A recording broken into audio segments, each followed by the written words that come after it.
Lecture 3 start होता था initial recognition. अब तक ये तो समझ लिया कौन सी चीज़ें कहाँ पे आएंगी, लेकिन अब इसमें अकाउंटिंग कैसे करनी है, जो मेन काम है अकाउंटिंग का वो कैसे होगा।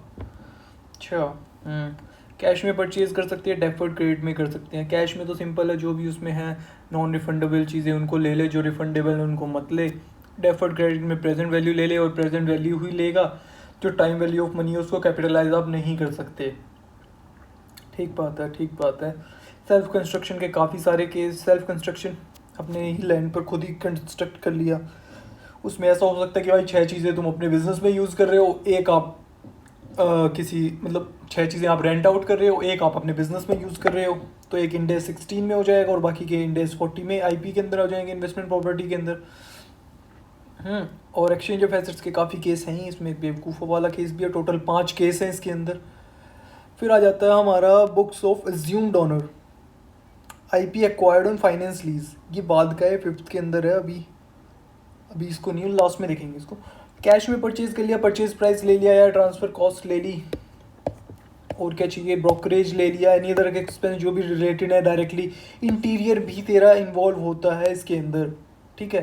Like your house costed you are almost 55 lakh, so it was inclusive of interior. And stamp duty कुछ होगा तो वो भी लेंगे, brokerage and commission that will also be included. After this, items expenses not to be included in the cost of IP but to be written off in profit and loss as an expense. What does this mean? जो भी आपके items expenses हैं, जो भी आपको include करने in the cost of investment property but to be return of in profit and loss. तो वो हो गया आपकी कोई मार्केटिंग करवाई है आपने, अरे आ जाओ हमारा घर खरीद लो, advertisement for letting out the property, मतलब इसको रेंट पे ले लो, ये है ना।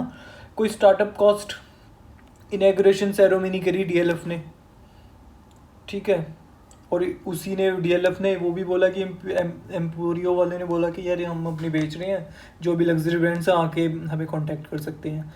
तो वो मार्केटिंग हो गई, स्टार्टअप हो गया। ऑपरेटिंग एक्सपेंस कोई गार्ड रख रखा है, कोई बंदा रख रखा है, तूने मेंटेनेंस के लिए डे टू डे एक्सपेंस उसके वो कर रहा है, तो वो return of in profit and loss होएगा, ठीक है। कोई वैकेंट प्रॉपर्टी के ऊपर थी ये बात, और कोई वैकेंट प्रॉपर्टी के ऊपर। अदर पॉइंट्स क्या हैं, कोई रिफंडेबल ड्यूटीज़ है, टैक्सेस हैं, नहीं इंक्लूड करोगे, सिंपल सी बात है, include only non refundable tax duties, ठीक है। कोई कैपिटल एक्सपेंडिचर ऑलवेज इंक्लूडेड, ठीक है। तुमने कोई रिनोवेशन करवाया, ऐड कर लो, including expense of flooring, wall, ceiling करवाई है, तो ये सब चीज़ें आपकी ना इन्वेस्टमेंट, एक आपकी एसेट बन गई फ्यूचर के लिए, तो आपकी इन्वेस्टमेंट प्रॉपर्टी है। Investment property debit to bank. Self construction, purchase कर लिया, प्राइस लैंड आएगा, हमेशा आएगा, ठीक है, क्योंकि उसके ऊपर कर रहे। स्टैम्प ड्यूटी कोई पे करी होगी उसको खरीदने के लिए, ब्रोकरेज कमीशन पे किया होगा, एक्सपेंडिचर किया होगा अपने उस पर डेवलपमेंट करने के लिए, मटेरियल लगाया होगा, लेबर लगाया होगा, ओवरहेड लगाया होगा, टोटल कॉस्ट आ गई होगी। क्वेश्चन 15 इसी पर बेस था, 18 लाख, 2 लाख, 5 लाख, कुछ ऐसा खास था नहीं क्वेश्चन पे 15 में।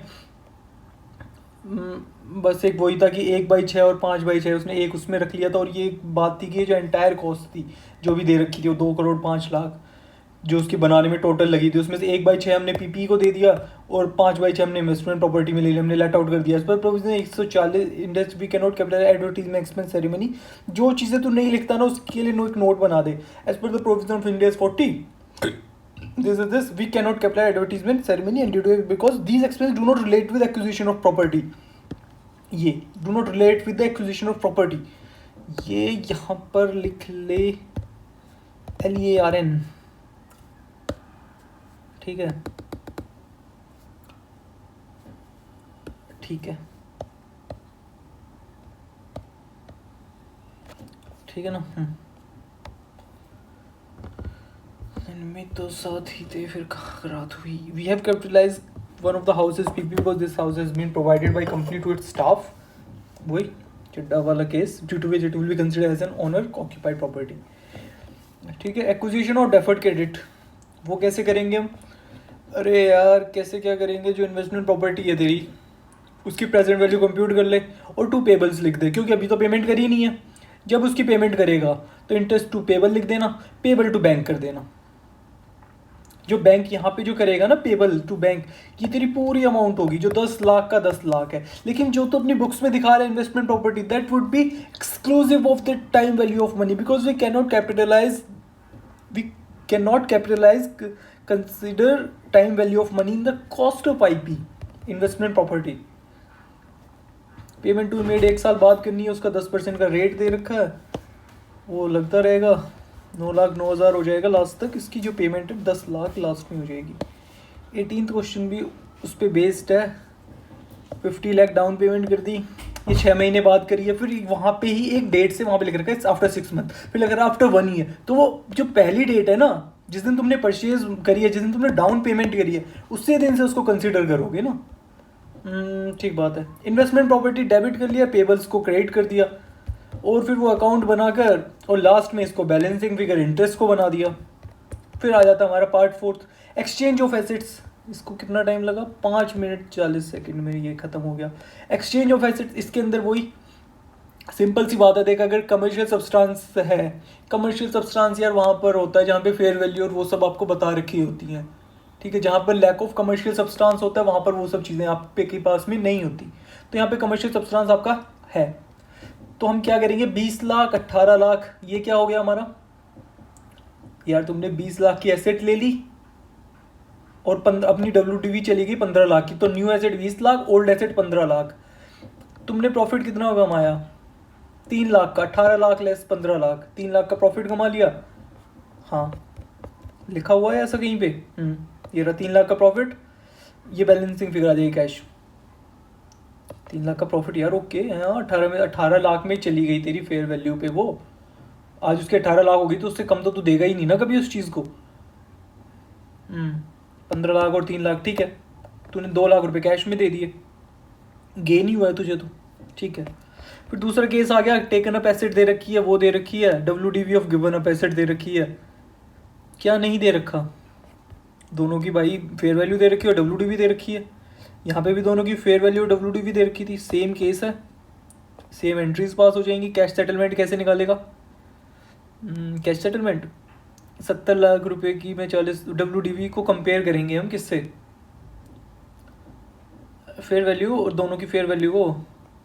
हाँ, 70 लाख की चीज़ को 70 लाख तुम ले रहे हो, दे रहे हो, 40 लाख तुम ले रहे हो, तो 30 लाख कैश में रिसीव नहीं करोगे। हाँ, ठीक बात है, ये रहा 30 लाख। फिर WDV कितने की, 90 लाख की चल रही है, कितने का लॉस हो गया, जब दे रहे हो जिस एसेट को वो 90-70 होगी, 20 लाख का लॉस हो गया ना। हो गया, तो 20 लाख का लॉस तो लिख दिया, ये 30 लाख जो वो निकाला वो लिख दिया, न्यू एसेट फेयर वैल्यू पे लिख दी, ओल्ड एसेट कैरिंग अमाउंट पे लिख दी 90 लाख की, है ना। ठीक बात है। अब भाई आ गया lack of commercial substance, commercial substance है ही नहीं, ओके, मतलब फेयर वैल्यू नहीं दे रखी, नहीं दे रखी, अच्छा, फेयर वैल्यू इनकी और WDV दे रखी है ना, WDV गिवन एसेट्स की लिख दे 4 लाख, ये सोच के फेयर वैल्यू पे बेच दिया 5 लाख, उसको लिख दे, 1 लाख का तूने गेन कर लिया। तेरी बारे में तो तेरा उसका तो नहीं, कोई बात नहीं, जो भी है ये समझ ले कि जो तूने टेकन अप, जो तू ले रहा है, कितने में ले रहा है, new asset debit to 5 lakh, new asset debit 5 lakh, 5 lakh की एसेट ले रहा है ना, अपनी कितने की दे रहा है, 4 लाख की दे रहा हूँ टू ओल्ड एसेट। हाँ, तो जो चाहिए वो है तो सही, इसमें 5 लाख चाहिए होता है, 4 लाख चाहिए होता है, जो आ गया वो गेन ऑन एक्सचेंज डाल दे। बैलेंसिंग फिगर जरूर थोड़ी हर जगह निकालेगा, वैसे कैसे निकालते हैं उसको, गेन ऑन एक्सचेंज उससे निकाल लेते हैं ना, जो हमारी फेयर वैल्यू WDV में हमारी ही बुक्स में चेंज होता है। ठीक है, ठीक है, ठीक है, ठीक है, ये एक इम्पॉर्टेंट केस है।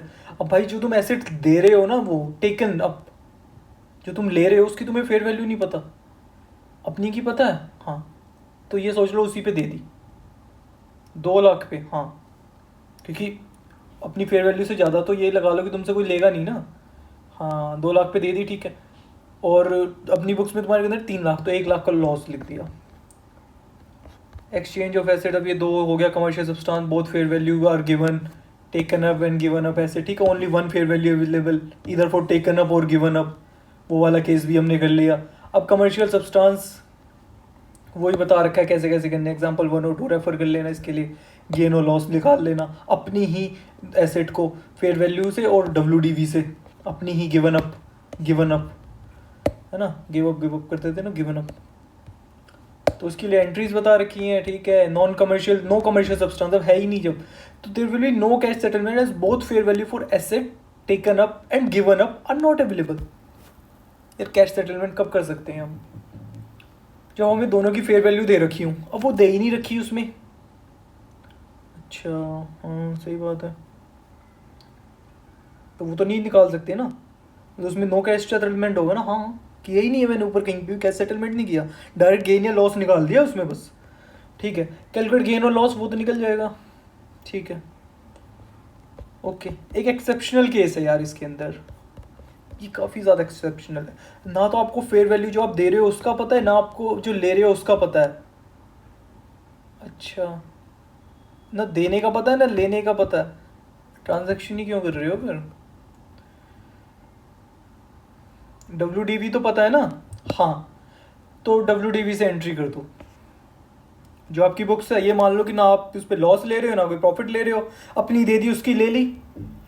हीरो होंडा वो थी, स्प्लेंडर लगभग बराबर बराबर चली थी, उस पर लाल थी, तेरे पे काली थी, बदल ली।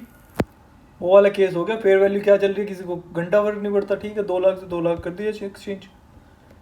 ठीक ठीक ठीक ठीक ठीक ठीक ठीक ठीक। फिर fair value of taken up asset, fair value of given up asset, ये दोनों दे रखी हैं। कैश पेमेंट भी दे रखी है, WDV of asset given up भी दे रखी है। नॉर्मल सिचुएशन में क्या होता है भाई? नॉर्मल सिचुएशन में जी ये होता है, WDV को हम दिखा देते हैं 40,000 को हम दिखा देते हैं, यहाँ पे भी दिखा दिया। जो फेयर वैल्यू हम लेते हैं उसको दिखा देते हैं, वो गलत हो गया, बस यही बात ख़राब हो गई। तो फिर कैसे किया इसको? इसको ये किया है कि भाई जो फेयर वैल्यू हम दे रहे हैं ना उसको ले लो, प्लस जो हम कैश पेमेंट दे रहे हैं वहाँ पर है जहाँ पे तो आपको ये बता रखा है कि कितनी कैश पेमेंट हो रही है। अच्छा, तो वहाँ पे फेयर वैल्यू का कोई मतलब नहीं, जो हम टेकन अप एसेट है नहीं, उसका कोई मतलब नहीं है। ओके ओके, तो उससे एंट्री डाल देंगे हम बस। हाँ, और जो लॉस होगा वो बैलेंसिंग फिगर आ जाएगा, लॉस से प्रॉफिट जो भी होगा। क्वेश्चन 8 सेम इसी पे बेस्ड था। अब आ जाती है बात in the books of assumed owner, जो स्टार्टिंग में ही लास्ट पे लेफ्ट हैंड पे बना रखा था ना। राइट हैंड वाले तो हमने सारे कंसिडर कर लिए, राइट हैंड ब्रांचेस। अब लेफ्ट हैंड ब्रांचेस, उसमें ये था कि अगर इनिशियल रिकॉग्निशन करनी है in the books of assumed owner, अगर तुमने फाइनेंस लीज पे कोई एसेट ले ली यानी नॉन एग्जेम्प्टेड लीज, तो भाई हम वैसे भी उसमें पढ़ के आते हैं। किसके अंदर पढ़ के आते हैं? अपने उसमें किस में, इंडेक्स 116 के अंदर, लीजेस के अंदर नहीं पढ़ते हम। हाँ, वो ROU की जो एंट्री डालते हैं, investment property debit to lease liability, बस वही कर दी यहाँ पे। और ये 40,000 से अमाउंट डल जाएगी इसमें। क्वेश्चन 11 इसी के ऊपर बेस्ड है, सिंपल क्वेश्चन है वो।